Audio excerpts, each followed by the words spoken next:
Welcome to the channel of transition career solution. Myself Asif Mumtaz और यहाँ पे ज़ैद है हमारे सामने कोलकाता से, डीपीएस मेगा सिटी के स्टूडेंट है। सो ज़ैद, आपने कुछ क्वेरीज पूछा है, ये आपने किसी बुक का मुझे पीडीएफ भेजा है। किस बुक का पीडीएफ है ये? नूतन। चलिए, ये नूतन एक बुक है आपकी जो ज़ैद के स्कूल में यूज होती है, तो वहां को उन्होंने पीडीएफ पूछा है। उनका कुछ क्वेश्चंस है, उनका question related to Le Chatelier's principle है, मगर मैं सोच रहा हूँ कि एक बार ली शैटलियर्स का इनको अच्छे से क्विक रिकैप दे दूं, जो ज्यादा टाइम नहीं लगेगा, 20-25 मिनट्स लगेगा, और काफी क्वेश्चंस इन्होंने दिया है, वो भी हम लोग डिस्कस कर लेंगे। देखिए, ली शैटलियर्स प्रिंसिपल क्या है? ली शैटलियर्स एक ऐसा प्रिंसिपल है, ठीक है, इसका हिस्ट्री है, ली शैटलियर्स कहाँ से स्टार्ट हुआ, किस तरह से फ्रेंच लोगों ने किया, हम लोग उतने में नहीं आएंगे। हम लोग एकदम डायरेक्ट आएंगे कि ली शैटलियर्स प्रिंसिपल वो चीज है कि कोई भी सिस्टम अगर इक्विलिब्रियम में है और किसी भी एक कंडीशन पे अगर चेंजेस आता है, तो वो सिस्टम अपने आप को ऐसा एडजस्ट करेगा कि जो भी चेंजेस आया उसको नलीफाई करके वापस वो इक्विलिब्रियम में चला जाएगा। ये सिंपल हम लोग अपने मदर टंग जिसे हिंदी बोलते हैं, ठीक है, उसमें हम लोग समझ रहे हैं। No understand in English what they are what is given over there. There are several factors which affect the state of equilibrium. A system in equilibrium may be affected by following factor: change of concentration of any reactant. If any reactant concentration has been changed, then equilibrium will disturb, or change of pressure or change of temperature or addition of catalyst or addition of inert gas. We will understand all this by Zad.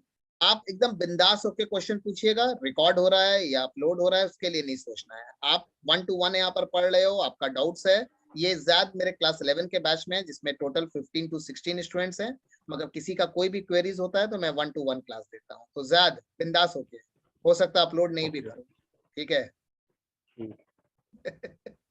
चलो, the effect of change of concentration, change of pressure, change of temperature on a system in equilibrium can be beautifully explained by Lee Chatelier's principle. Lee is actually a French word mean the Chatelier's principle. This principle, the effect of change of the above factor. आइए एक एक करके पढ़ते हैं। ये book में क्या किया है कि सबसे पहले कैटलिस्ट के बारे में बोला है, क्यों, उसके बाद इनर्ट गैस के बारे में समझाया गया है, ठीक है, उसके बाद कॉन्सेंट्रेशन के बारे में समझाया गया है, फिर उसके बाद आपका प्रेशर और सब कुछ के बारे में समझाया गया। मैंने आपको ऑलरेडी एक क्लास दिखाया था, रिकॉर्डेड लेक्चर, जहां पर मैंने पूरे डिटेल में वहां पर एक्सप्लेन किया था। तो हम लोग अपने नॉर्मल वे से चलते हैं, जिस वे से स्टूडेंट को समझना बहुत आसान हो जाए। उसके बाद आप इस बुक को पढ़िएगा, it will feel like that you are reading some story book, जहां पर आपको एक एक वर्ड समझ में आएगा। ज़ैद ने ऑलरेडी रिकॉर्डेड लेक्चर किया है, उनका ये कंसेप्ट ऑलरेडी क्लियर है, ठीक है। मगर फिर से हम लोग एक बार डाउट्स के लिए यहाँ पर आ जाते हैं। जो उनका डाउट्स है ज़ैद, चलो ज़ैद, ये भी लास्ट क्लास में ये डाउट्स पूछा था ना आपने।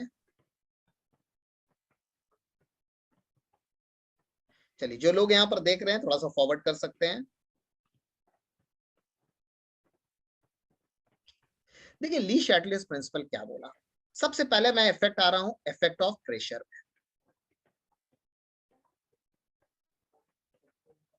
एकदम सिंपल वे में देखिए, यहाँ पर आपका क्वेश्चन ज्यादातर जो भी रहेगा वो आपका कंसेप्ट बेस्ड रहेगा। आपको कंसेप्ट मालूम है, आप तुरंत आंसर लिख सकते हैं, उसका टेक्निक भी मैं आपको पूरा सब कुछ यहाँ पर समझाने जा रहा हूँ। लेट्स टेक एन एग्जांपल जो ज्यादातर हमारा रहता है हेबर्स प्रोसेस के इक्वेशंस पे। आप म्यूट कर सकते हैं सर, जब आपको बोलना होगा आप अनम्यूट कर लीजिएगा। हेबर्स प्रोसेस क्या है? Haber process is the industrial preparation of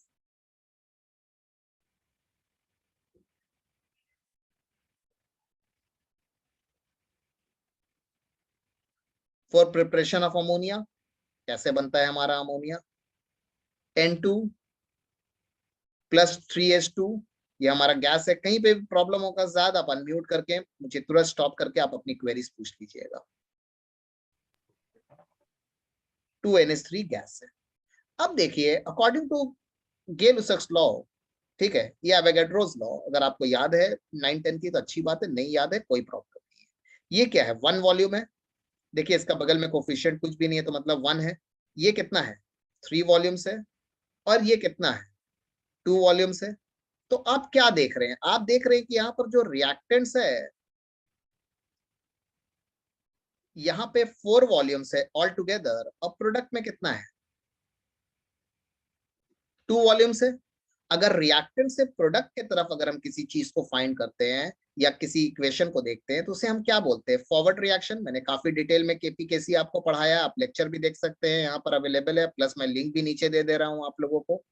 ठीक है, फॉरवर्ड रिएक्शन है। तो पहले हम लोग फॉरवर्ड के बारे में बात करें। फॉरवर्ड रिएक्शन में हम लोग क्या देख रहे हैं? इन फॉरवर्ड रिएक्शन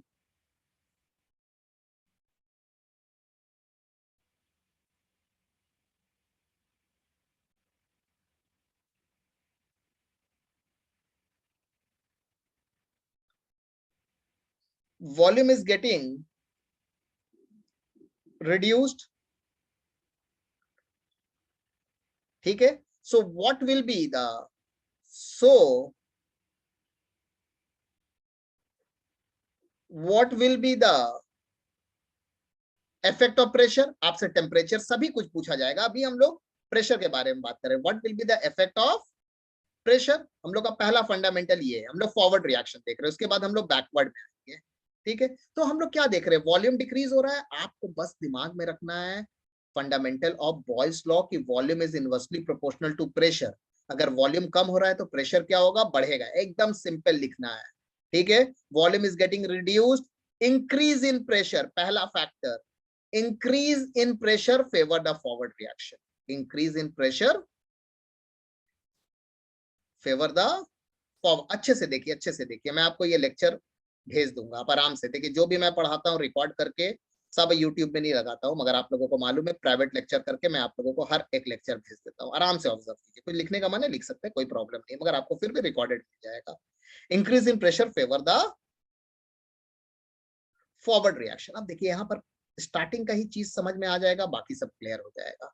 इसका मतलब कि इस तरफ अगर वॉल्यूम डिक्रीज हो रहा है और अगर आप रिएक्शन N2+3H2 अमोनिया आपको बनाना है तो यहाँ पर क्या चीज करना बेटर होगा अमोनिया बनाने के लिए? प्रेशर को इंक्रीज करना। क्या करना होगा? प्रेशर को इंक्रीज करना। फिर से आइए देखिए, N2 है, 3H2 है, 2NH3। हमने क्या देखा? ये 1 वॉल्यूम है, ये 3 वॉल्यूम, ये अब हम लोग देख रहे हैं। हमसे सीधा क्वेश्चन आएगा, मैं आपको दिखा दूंगा क्वेश्चन कैसा आता है। क्या होगा कंडीशन? देखिए क्या लिख सकते हैं आप, effect of pressure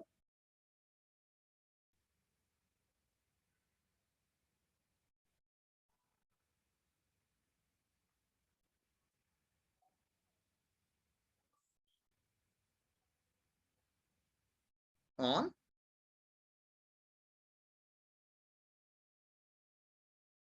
forward reaction. Effect of pressure on forward reaction, पहले हम उसके बारे में बात कर रहे हैं। क्या लिख सकते हैं? देखिए क्या क्या लिख सकते हैं। लिखने का देखिए तरीका देखिए। अगर आपसे पूछता है कि effect of pressure forward reaction क्या है, इंक्रीज इन प्रेशर। ज्यादा क्लियर है बच्चा? कोई भी प्रॉब्लम है बोलिए। इंक्रीज इन प्रेशर नहीं सर।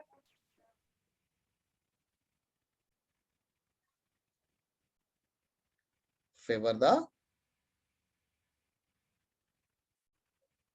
Forward reaction. अब देखिए बहुत बार पूछता है what is the effect, what will be the effect of pressure for the higher yield of ammonia. ठीक है, तो हायर यील्ड मतलब क्या है? अमोनिया मेरा बनना चाहिए। तो फॉरवर्ड रिएक्शन जब हो रहा है तो क्या बन रहा है? अमोनिया बन रहा है। तो इंक्रीज जब प्रेशर कर रहा है फेवर द फॉरवर्ड रिएक्शन का मतलब favour the yield of ammonia. तो इसे एक और तरह हम लोग लिख सकते हैं। देखिए अलग अलग तरीका है लिखने का मगर मतलब सबका सेम है। इंक्रीज इन प्रेशर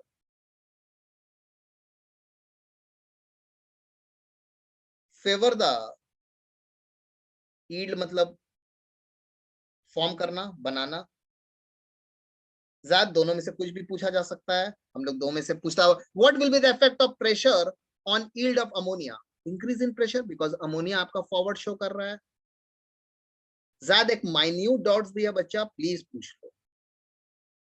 सर अभी नहीं सर, जैसे आप लिखे हैं increase in pressure favour the forward reaction, तो इससे तो हम ये भी डिराइव तो कर लेंगे कि मतलब अगर वॉल्यूम बढ़ेगा तो डिक्रीज करेगा, मतलब फॉरवर्ड एकदम रिएक्शन एकदम शो करेगा, एकदम फॉरवर्ड रिएक्शन शो नहीं करेगा, इंक्रीज कर रहा है। बैकवर्ड शो करेगा। हाँ बैकवर्ड, मैं आ रहा हूँ। यहाँ तक क्लियर है? बहुत अच्छा आप बुद्धि लगा रहे हो, गुड। ठीक है, अब हम लोग ये सेम चीज को देखते हैं।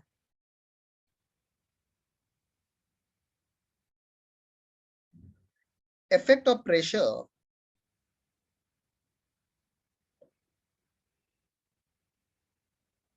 On backward reaction. मान लो कोई बैकवर्ड रिएक्शन पूछ लेता है मुझसे इसी सेम के लिए, ठीक है, चलो फिर से लिख देता हूं, एकदम कॉपी करके साथ भेजिएगा सब।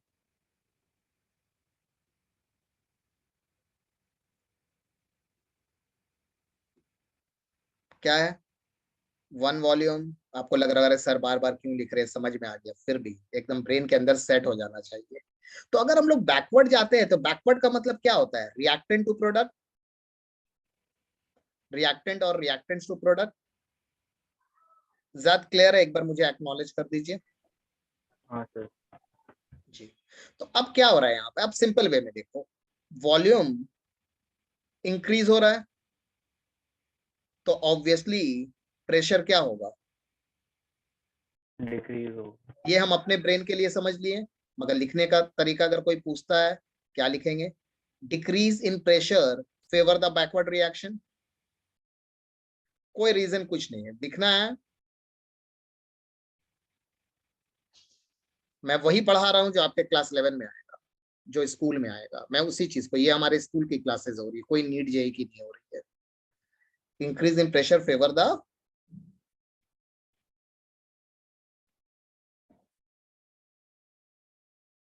सर डिक्रीज इन प्रेशर तो बैकवर्ड रिएक्शन को फेवर करेगा।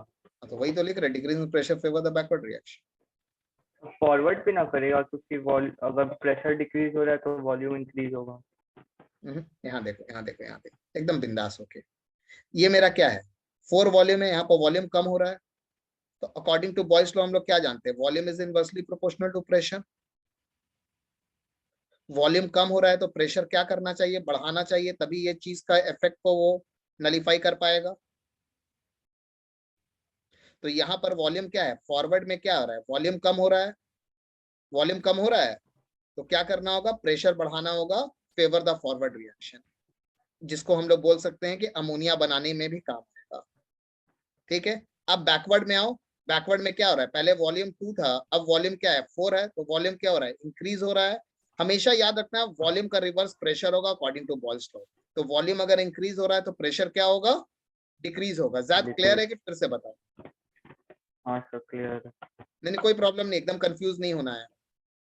ठीक है, अब देखो, decrease in pressure favour the backward reaction का मतलब है decrease in pressure favour the yield of nitrogen and hydrogen.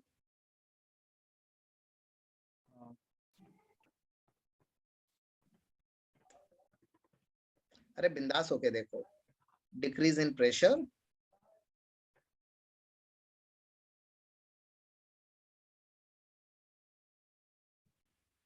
Favour the yield of nitrogen and hydrogen. ठीक है, हाँ sir.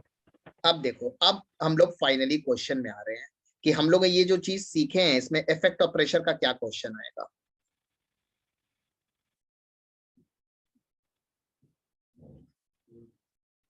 What is the effect of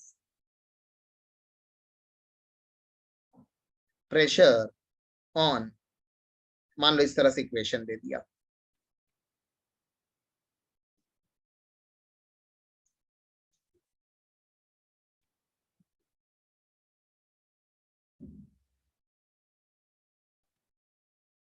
simple, पहला question,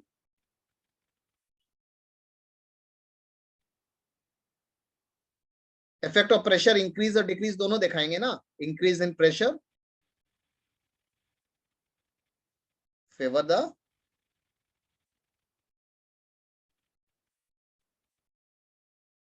forward reaction,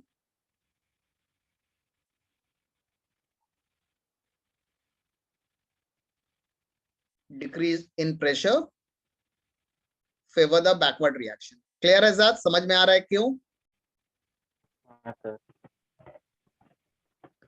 एकदम clear है कि फिर से बोलो, मैं फिर से रिपीट कर दूंगा, I don't have any problem explaining again and again. नहीं सर ठीक। कुछ क्वेश्चन देख लूं आपने जो मुझे भेजा है, आइए, discuss the effect of pressure on the following. ये 2 क्वेश्चन मेरे पास है, ठीक है, इसका एक बार फोटो ले लूं, उस तरफ इसे लिख देता हूं, पहले ही क्वेश्चन हमें मिल गया। आपका किस बुक से, नाम बताएं किस बुक से है ये? नूतन से है। चलिए, तो हम लोग यहाँ पर ये क्वेश्चन को एक बार देख लें। इस तरफ लिख देता हूं, 7.26 है। आप जिस बुक को फॉलो कर रहे हैं, जिसका नाम नूतन है,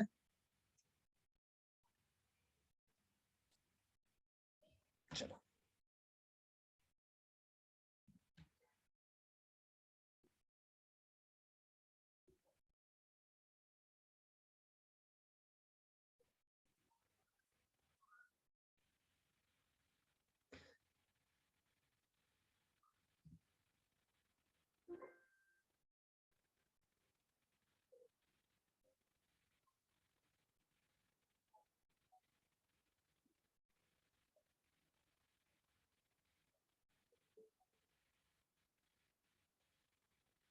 चलिए, क्वेश्चन आपको दिख रही है? चलिए sir, discuss the effect of increase of pressure. आइए देखते हैं पहला क्वेश्चन हमारा क्या है। आंसर तो नीचे दे दिया है, तो वो तो कहीं भी दिखा रहेगा, मगर मुझे तो समझना है ना हो क्या रहा है।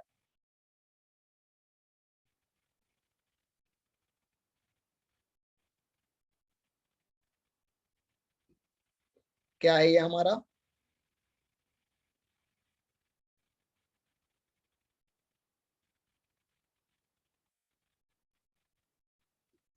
इक्वल है दो साइड, दोनों वॉल्यूम ना इंक्रीज हो रहा है ना डिक्रीज हो रहा है। ठीक है,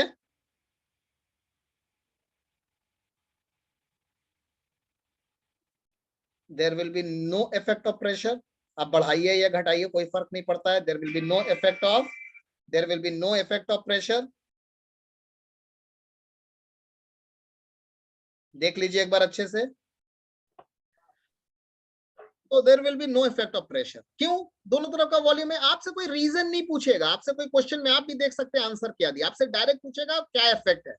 अब हम लोग आते हैं नेक्स्ट क्वेश्चन में, नंबर 2। ठीक है, बोल रहा है इंक्रीज ऑफ प्रेशर। यहां पर स्पेसिफाई कर दिया है इंक्रीज ऑफ प्रेशर किस तरफ को फेवर करेगा। देखते हैं नंबर 2 क्या लिखा है। क्वेश्चन यहां से कॉपी कर लेते हैं, तब थोड़ा स्लाइड को ऊपर करेंगे। N2O4 गैस है हमारा। क्या दे रहा है? 2Na2 gas. क्लियर है? आइए सर जी, 1 वॉल्यूम 2 वॉल्यूम। अगर इस तरफ वॉल्यूम डिक्रीज हो रहा, अपना अपने लिए, अगर वॉल्यूम इधर इंक्रीज हो रहा है तो प्रेशर क्या होगा? डिक्रीज। और बैकवर्ड के तरफ वॉल्यूम डिक्रीज हो रहा तो प्रेशर क्या होगा? इंक्रीज। तो which side favour the increase of pressure? क्या लिखेंगे आंसर? बैकवर्ड। जैसे इंग्लिश में अंग्रेजी यूज करेंगे स्कूल में लिखने के लिए, increase in pressure favor the backward reaction. We know why. We have that much of knowledge to understand these things. Sarji, is it okay? तो अगर मेंशन नहीं करता इंक्रीज ऑफ प्रेशर, तब तो वो फॉरवर्ड को फेवर कर रहा होता ना। देखो, अगर मेंशन नहीं करता, लिखता सिर्फ तुम्हारा ये लिख देता, मान लो ये हटा देता, ये हटा देता, इफेक्ट ऑफ प्रेशर, तो मुझे दोनों दिखाना पड़ता है, इंक्रीज ऑफ प्रेशर किस तरफ फेवर कर रहा है और डिक्रीज ऑफ प्रेशर किस तरफ फेवर कर रहा है, जो मैंने यहाँ पर आपको लिखा। हाँ। और अगर बोल देता कि इंक्रीज है, तब आपको बताना पड़ता किस तरफ फेवर कर रहा है, या डिक्रीज लिख देता तो किस तरफ फेवर कर रहा है। क्लियर है? आपका ही गिवन क्वेश्चन है जो आपका क्वेरी था। क्लियर है ज़ाद? और shall I explain once again? Clear है।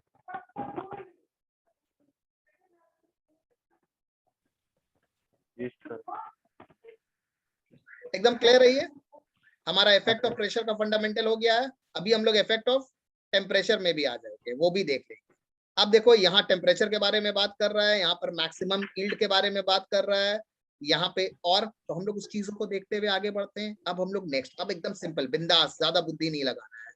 एग्जाम है हमारा सब्जेक्टिव का, मार्क्स उठाना है, आगे बढ़ना है स्कूल के लिए अभी। अब आइए,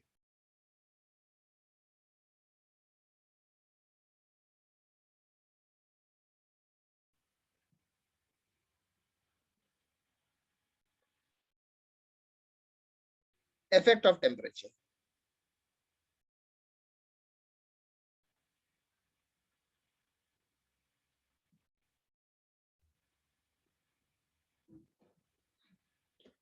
इफेक्ट ऑफ टेम्परेचर क्या है, एकदम सिंपल वे में याद रखो, एकदम सिंपल वे में,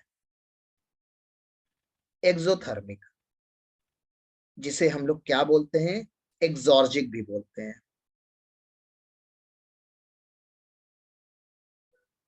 क्या होता है यहाँ पे, हीट इवॉल्व होता है।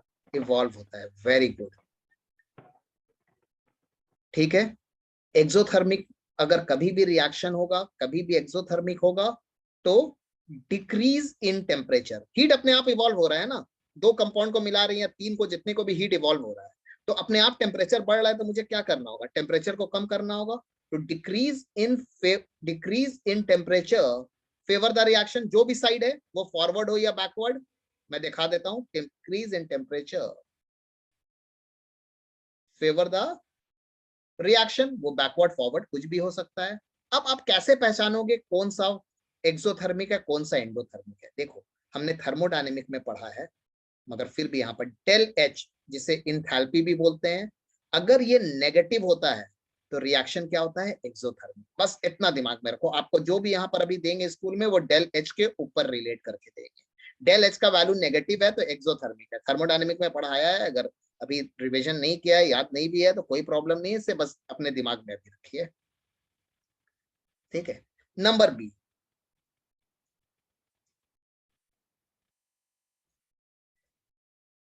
एंडोथर्मिक,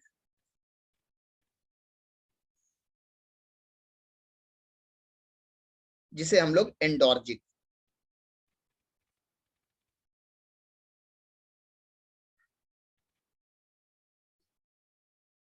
क्या होता है यहाँ पे, हीट एब्सॉर्ब होता है, हीट क्या होता है, एब्सॉर्ब होता है। यहाँ पे क्या है, हीट अपने आप एब्सॉर्ब हो रहा है, तो इंक्रीज इन टेम्परेचर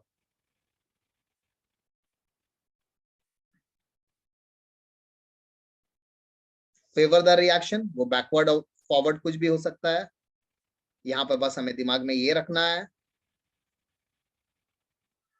कि डेल एच हमारा क्या होना चाहिए, पॉजिटिव होना चाहिए। अब आपने मुझे क्वेश्चन दिया है, मैं उस क्वेश्चन को यहाँ पर दिखा देता हूँ सिंपल वे में। मान लो मैं पहले क्वेश्चन दिखाने से पहले मैं एक आपको एक ये दिखाता हूँ, Haber process, N2 plus 3H2 give 2NH3 minus del H है, क्या दिया है,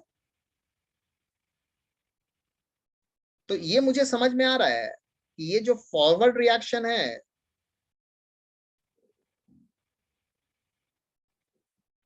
दैट इज एक्सोथर्मिक, क्योंकि डेल एच नेगेटिव है, अग्री हो।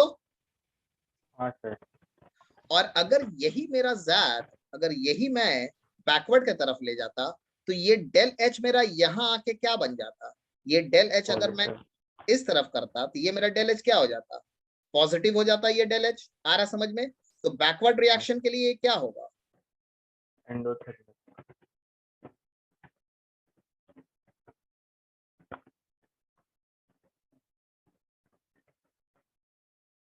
एंडोथर्मिक होगा। सो मुझे मालूम है एक्सो में टेम्परेचर डिक्रीज करना है, एंडो में कम करना है। आइए आपका क्वेश्चन देखता हूं टेम्परेचर का, आंसर भी लिखा है, चलिए इसे एक बार ले लूं, और उस तरफ हम लोग, चलिए आप आंसर भी मैच कर लीजिएगा।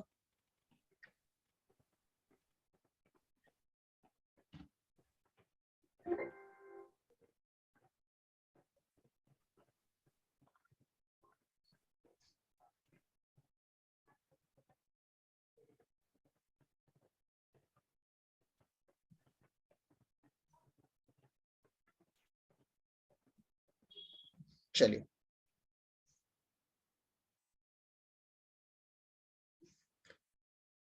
अब देखिए यहां पर क्या बोल रहा है, in which direction is equilibrium expected to shift on increasing temperature. आपको पहले से बोल दिया है टेम्परेचर इंक्रीज हो रहा, शिफ्ट मतलब किस तरफ जाएगा, फॉरवर्ड की तरफ जाएगा या बैकवर्ड की तरफ, मुझे कुछ नहीं देखना है। मुझे ये कोफिशिएंट कब चेक करना पड़ता था, जब प्रेशर होता था। यहाँ पर क्या है, पॉजिटिव है, पॉजिटिव है, तो ये कंफर्म कर रहा है कि फॉरवर्ड रिएक्शन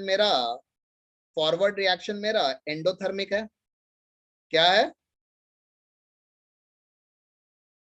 एंडोथर्मिक, ठीक है। फॉरवर्ड रिएक्शन क्या है मेरा, एंडोथर्मिक है। ये समझ में आ रहा है? पहले इसको देख लो एकदम, पहले इस चीज को आराम से रफ में लिख लो। तो बैकवर्ड रिएक्शन क्या होगा मेरा, एक्सोथर्मिक होगा। ज्यादा क्लियर है ये? अब बोल रहा है टेम्परेचर बढ़ना चाहिए, तो टेम्परेचर कहां बढ़ेगा, जहां पर एंडोथर्मिक होगा वहां पर क्या होगा, इंक्रीज इन टेम्परेचर, ज्यादा इंक्रीज इन, इक्विलिब्रियम मेंटेन करने के लिए ना। हाँ, तो इंक्रीज इन टेम्परेचर किस में होगा, एंडोथर्मिक। तो एंडोथर्मिक किस में हो रहा है, फॉरवर्ड में हो रहा है। तो यहाँ पर इंक्रीज इन टेम्परेचर किसको फेवर करेगा, फॉरवर्ड रिएक्शन। देख लो क्या लिखा है, हाँ क्लियर है कि फिर से एक्सप्लेन करो? हाँ सब क्लियर है। चलिए नेक्स्ट, ये क्या है, नेगेटिव देखने से समझ में आ रहा है। यहाँ पर लिख लेते हैं रफ में, एकदम बगल में ऐसे लिख लो, फॉरवर्ड में एंडो, ज्यादा बुद्धि नहीं लगाना है, बैकवर्ड में एक्सो। तो फॉरवर्ड में अगर एंडो है तो डिक्रीज होगा टेम्परेचर, है ना, ठीक है। हाँ अभी सर तो कंसंट्रेट नहीं कर रहे हो ना। तो कर रहे हैं। तो ये डिक्रीज होगा, एंडो में डिक्रीज होगा कि इंक्रीज होगा, तो फॉरवर्ड जब फॉरवर्ड रिएक्शन हो रहा होगा तब हीट को मतलब कटेगा, मतलब जो हीट इवॉल्व नहीं होगा और यहाँ पर इक्विलिब्रियम फॉरवर्ड में मेंटेन। क्या है, एंडो है या एक्सो है, सेकंड इक्वेशन ये बताओ। सेकंड इक्वेशन में फॉरवर्ड में 2 3 प्लस टेम्परेचर, एंडो होगा। एंडो नहीं होगा, टेम्परेचर में तो डेल एच देखते हैं ना जैद, टेम्परेचर में तो डेल एच देखते हैं ना। क्या मैंने देखा है, कोई बात नहीं, एकदम बिंदास होके देखो। देखो इफेक्ट ऑफ टेम्परेचर में हम लोग क्या देखते हैं, डेल एच देखते हैं। डेल एच अगर नेगेटिव वैल्यू है तो इसका मतलब कि हीट इवॉल्व हो रहा है, जहां पर हीट इवॉल्व हो रहा है वहां पर टेम्परेचर डिक्रीज करेगी।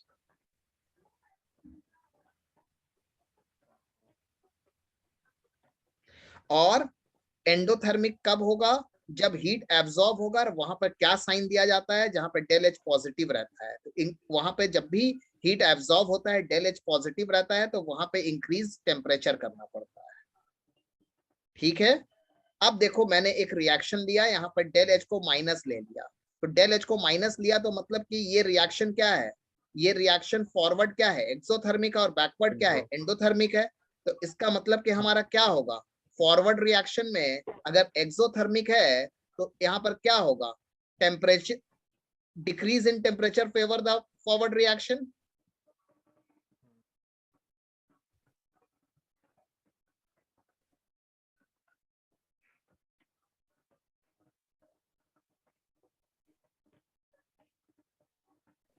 और एंडोथर्मिक में क्या होगा, इंक्रीज। तो इंक्रीज इन टेम्परेचर किसको फेवर करेगा, बैकवर्ड को। क्लियर है कि फिर से बताओ? प्लीज यार बिंदास रहो पूछने में, 100 बार पूछो, नहीं समझ में आएगा 100 बार पूछिएगा। आइए फिर से इस इक्वेशन को एक बार एक्सप्लेन कर देता हूं,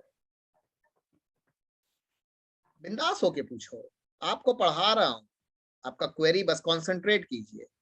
अब देखिए यहाँ पर क्वेश्चन मुझे पहले ही बोल दिया गया है कि मुझे फाइंड करना है कि इंक्रीज इन टेम्परेचर किस तरफ फेवर कर रहा है, फॉरवर्ड को कर रहा है या बैकवर्ड को कर रहा है। सबसे पहले यहाँ देखो, यहाँ पर डेल एच का वैल्यू दे दिया है, इसका मतलब यहाँ पर जो डेल एच है वो क्या है, प्लस है।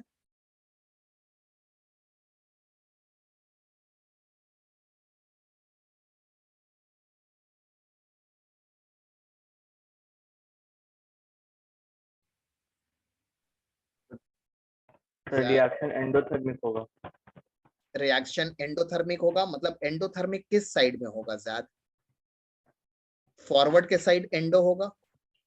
हाँ तो बैकवर्ड के साइड हम डायरेक्ट उसका ऑपोजिट लिख लेंगे। तो अब मुझसे पूछ रहा है इंक्रीज इन टेम्परेचर किस साइड को फेवर करेगा, इसको देख के बताओ किस साइड को इंक्रीज इन टेम्परेचर फेवर करेगा, फॉरवर्ड को। फॉरवर्ड को। बिकॉज इंक्रीज इन टेम्परेचर किसके साथ होना चाहिए, एंडो के साथ होना चाहिए। तो इसमें इंक्रीज इन टेम्परेचर किसको फेवर करेगा, फॉरवर्ड को, जो मेरा मैंने लिख दिया यहाँ पर। क्यों फॉरवर्ड को करेगा, बिकॉज फॉरवर्ड में मेरा एक्सो है, और अगर सॉरी फॉरवर्ड में मेरा एंडो है, और अगर एंडो है तो टेम्परेचर को क्या करना होगा, इंक्रीज करना होगा। ठीक है साहब। जी सर।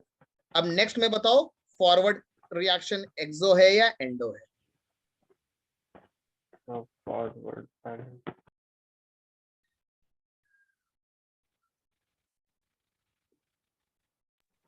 एक्सो एक्सो हो रहा है। फॉरवर्ड क्या हो रहा है, सिर्फ मुझे एक ही आंसर दो स्टेप बाय स्टेप। फॉरवर्ड क्या हो रहा है, एक्सो है या एंडो है फॉरवर्ड? फॉरवर्ड एंडो नहीं, एक्सो एक्सो क्यों एक्सो है? सर, क्योंकि ये डेल एच का माइनस में जा रहा है। Very nice, very nice, very nice. अगर माइनस है तो यहाँ पर हम लोग क्या करेंगे, एक्सो है तो टेम्परेचर डिक्रीज होगा या इंक्रीज होगा? डिक्रीज होगा वो फेवर करने के डिक्रीज लिए। होगा। मुझे क्या चाहिए, इंक्रीज चाहिए। तो इसका रिवर्स क्या होगा, इसका रिवर्स का मतलब बैकवर्ड, अगर ये एक्सो है तो बैकवर्ड क्या होगा, एंडो होगा। और एंडो में क्या होगा, इंक्रीज इन टेम्परेचर। तो इंक्रीज इन टेम्परेचर किसे फेवर कर रहा है, बैकवर्ड को कर रहा है। क्लियर है एकदम? हाँ एक बार हाँ अच्छे से सर। देख लो, फिर से देख।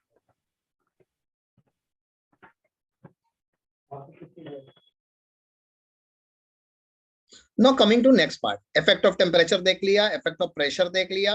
अब हम लोग आते हैं इफेक्ट ऑफ कॉन्सेंट्रेशन, इसमें आते हैं।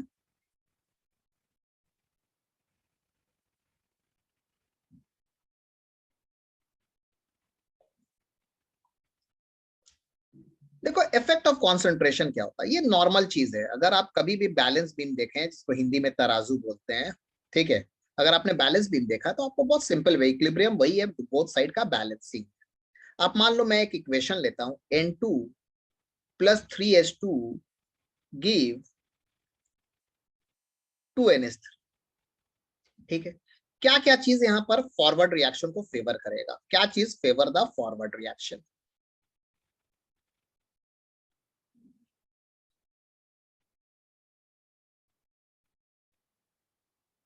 And what will favour the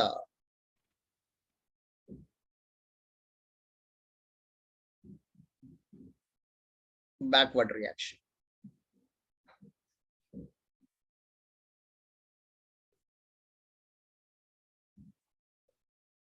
आराम से देखो, अगर आपको रिएक्शन इस तरफ बनाना है, मान लो यहाँ पर माइनस डेल एच भी लिखा है, मैं हम लोग अभी सिर्फ फेवर करेंगे कॉन्सेंट्रेशन के इफेक्ट पे।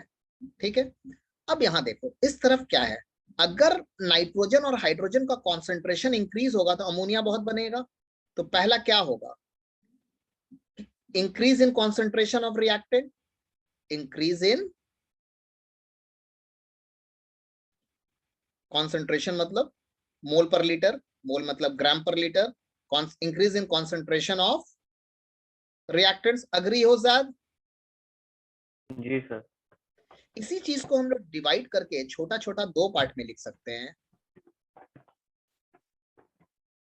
आइदर दोनों में से कोई भी एक इंक्रीज होगा, increase in concentration of nitrogen या फिर increase in concentration of hydrogen. दोनों में से कोई भी एक इंक्रीज होगा, अमोनिया ज्यादा बने। क्लियर है?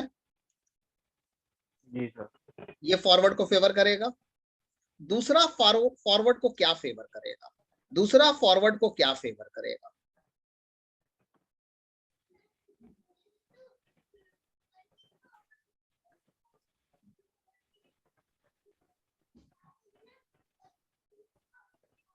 Decrease in concentration of product और प्रोडक्ट्स, प्रोडक्ट और प्रोडक्ट्स। यहां देखो, अगर तुम अमोनिया को डिक्रीज कर दोगे, अमोनिया मान लो यहां से हटा दिया गया, इक्विलिब्रियम में करने के लिए क्या करेगा, तुरंत नाइट्रोजन और हाइड्रोजन अमोनिया बनाना शुरू कर देगा, इक्विलिब्रियम चाहिए। ठीक है, इसी चीज को मैंने वहां पर एक्सप्लेन किया था जो आपका डाउट था। मान लो दोनों 5 यूनिट्स है, ये भी 5 है, यहां से पूरा हट गया तो ये 0 हो गया। तब क्या करेगा, दोनों तरफ इक्विलिब्रियम करने के लिए क्या करेगा, ये भी 2.5 ये भी 2.5 बनाएगा। हमें इतना बुद्धि नहीं लगाना है। अगर अमोनिया डिक्रीज करेगा, ठीक है, हम लोग बैलेंस बीम देखते थे, जिस तरफ कम होता था दोनों तरफ है, जिस तरफ थोड़ा सा पलरा ऊपर गया उसको ऐसे करके उसको फिर बराबर में लाते थे। तो वही चीज है, ये जैसे डिक्रीज होगा फॉरवर्ड रिएक्शन की तरफ जाएगा। क्लियर है कि फिर से बताओ? क्लियर। ठीक है, तो decrease in concentration of product according to the above data ठीक है, decrease in concentration of ammonia. ठीक है सर। अब यहां पर क्या क्या फेवर करेगा बैकवर्ड के लिए? बैकवर्ड के लिए क्या फेवर करेगा? अमोनिया अगर ग्रेटर है तो increase in concentration of product और प्रोडक्ट्स, दैट इज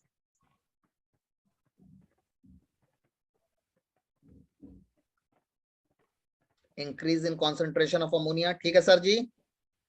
हाँ सर। दूसरा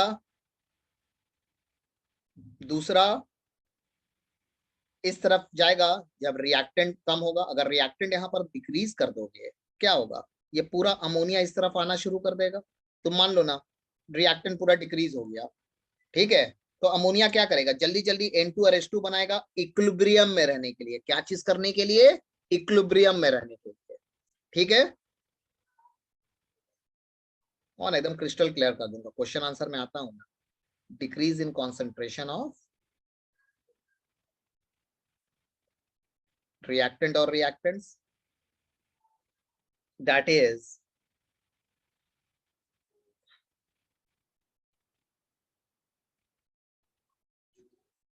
decrease in concentration of N2 and H2। ठीक है, अब आइए, क्लियर है ना ज्यादा यहां तक?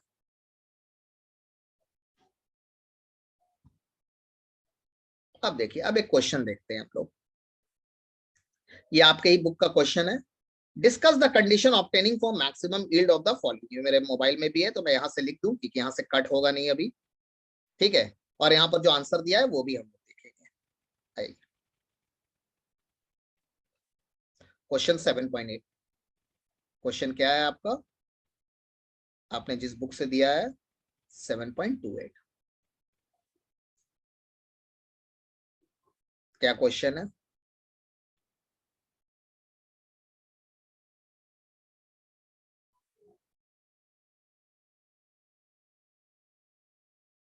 Discuss the condition for obtaining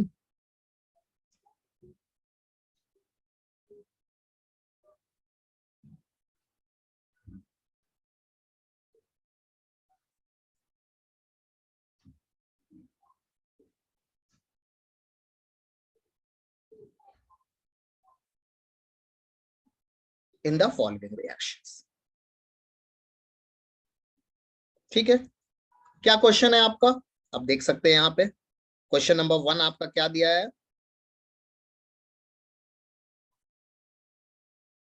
आपको सिर्फ आंसर में देखिए आपका 2 ही कंडीशन दिया है, मगर यहाँ पर बहुत सा कंडीशन हो सकता है। मैं आपको पूरा दिखा रहा हूँ। आपके बुक में सिर्फ 2 दिया है, 2 नहीं होना चाहिए, और भी होना चाहिए। सो ये इनकम्प्लीट है। आइए, discuss the condition for obtaining the maximum yield in the following reaction. Maximum yield कुछ नहीं बोला है। अगर मैक्सिमम यील्ड बोल रहा है तो हमेशा याद रखिए they are talking about the forward reaction. Maximum yield in the following reaction. Maximum yield मतलब maximum yield of ammonia. Clear है? Maximum yield in the following reaction. तो मतलब हम लोग किसके बारे में बात कर रहे हैं ज़ैद? We are talking about forward reaction. नींद आने लगा फॉरवर्ड क्या? नहीं सर, कभी कभी बहुत बोरिंग पढ़ा देता हूँ, है ना, नींद आ जाता है। बोरिंग नहीं सर, रात में सोए नहीं थे इसलिए। ठीक है ठीक है, अभी क्लास के बाद थोड़ा सा रिलैक्स कर लेना। आ जाओ। अब यहाँ देखो सर, और क्वेश्चन में क्या दिया है? क्वेश्चन में यहाँ पर डेल एच का वैल्यू दिया है -22 किलो जूल पर मोल। सबसे पहले एकदम आराम से आओ, मुझे चाहिए कंडीशन। तो पहले मेरे दिमाग में क्या आया? प्रेशर के लिए आया। पहला कंडीशन मेरे दिमाग में क्या आया? प्रेशर। वॉल्यूम क्या कर रहा है? वॉल्यूम क्या कर रहा है सर? डिक्रीज हो रहा है। डिक्रीज। तो अगर वॉल्यूम डिक्रीज हो रहा है अमोनिया के लिए तो increase in pressure.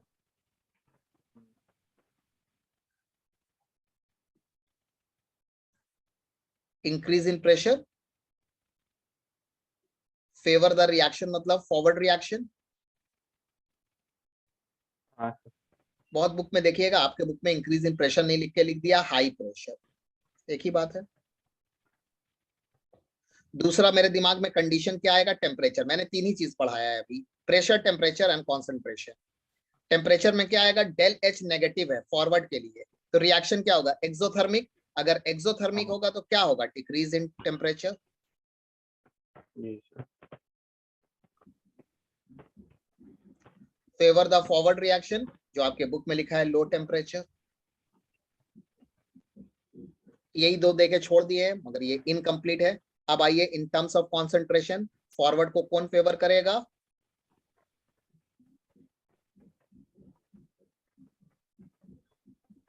Increase of concentration of reactant, मतलब नाइट्रोजन एंड हाइड्रोजन। अग्री हैं? जी सर। एक और आपका फेवर करेगा,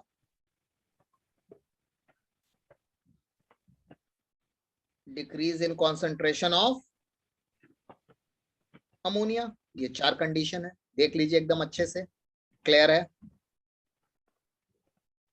हाँ सर। यही आपका क्वेश्चन था सर जी, मैं आपको फिर से एक बार ओपन करके दिखा रहा हूं, देखिए this low temperature high pressure, बस दो ही चीज लिखा है, नहीं कॉन्सेंट्रेशन भी देना होगा, ठीक है। और नंबर 2 में देखिए सिर्फ हाई टेम्परेचर दिया है, प्रेशर के बारे में दिया ही नहीं। नंबर 2 भी एक बार लिख के कर लूं और आज का क्लास हम लोग ओवर करेंगे, बाकी आप देख के मुझे बताइएगा। फिर कोई डाउट्स आएगा तो हम लोग रात में भी सेशन रख सकते हैं। आज रात में 9:30 बजे बैच की क्लासेस है, अब बैच में आके अगर कोई डाउट्स होगा तो बैच में आके पूछ लीजिएगा, नहीं तो सिर्फ आ जाइएगा, अटेंडेंस दे दीजिएगा। और आप अपना केमिकल बॉन्डिंग और इक्विलिब्रियम करते जाइए। आपका एग्जाम है 15 जनवरी से, है ना? 10 जनवरी से। अब हम लोग नेक्स्ट क्वेश्चन में आते हैं, नंबर 2, ये हमारा लास्ट क्वेश्चन है आज का।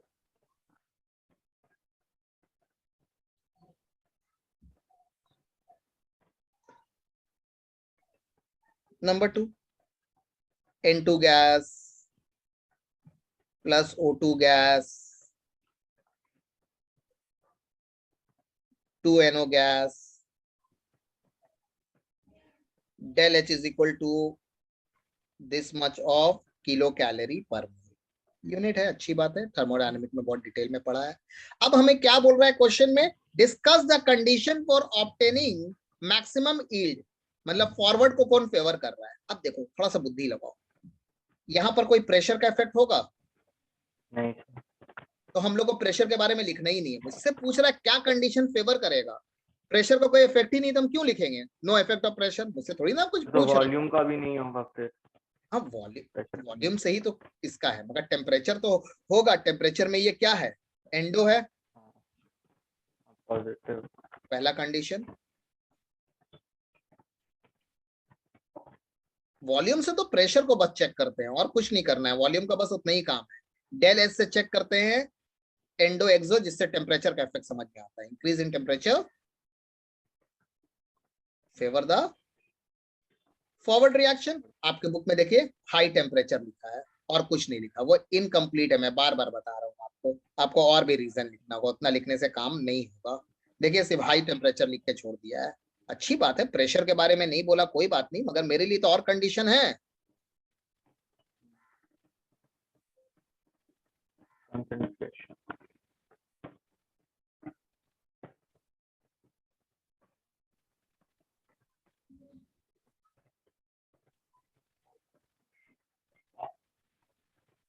Decrease in concentration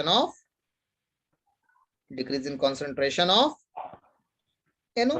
I know. Clear है सर जी? जी सर।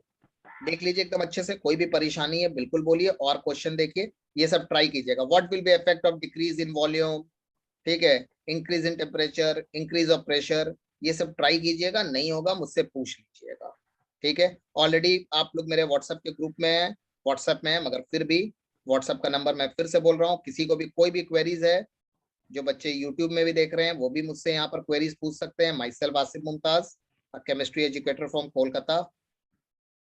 पूरे इंडिया के स्टूडेंट यहाँ पर पढ़ते हैं। मैं एक सिंपल आपको सैंपल दिखा रहा हूँ, ठीक है। तो आप कीजिएगा। आप बोलिएगा सर इफेक्ट ऑफ कैटलिस्ट आपने नहीं बताया। आइए, इफेक्ट ऑफ कैटलिस्ट तो हमें मालूम है, कहाँ गया, ये रहा। There will be no effect of catalyst if it increases the forward, it will always increase. देखिए, a catalyst does not have any effect on the state of equilibrium whether the catalyst is used or not, because अगर वो forward को increase करेगा तो backward को भी increase decrease करेगा, है ना। सो सिंपल वे में that there will be no effect of catalyst. Clear है? जी सर। देख लीजिए बच्चों, कोई भी प्रॉब्लम है, कोई भी इश्यू है, feel free to ask. Till then take care bye, अपना ख्याल रखिए और अच्छे से रहिए। और कोई डाउट्स हो व्हाट्सएप कर।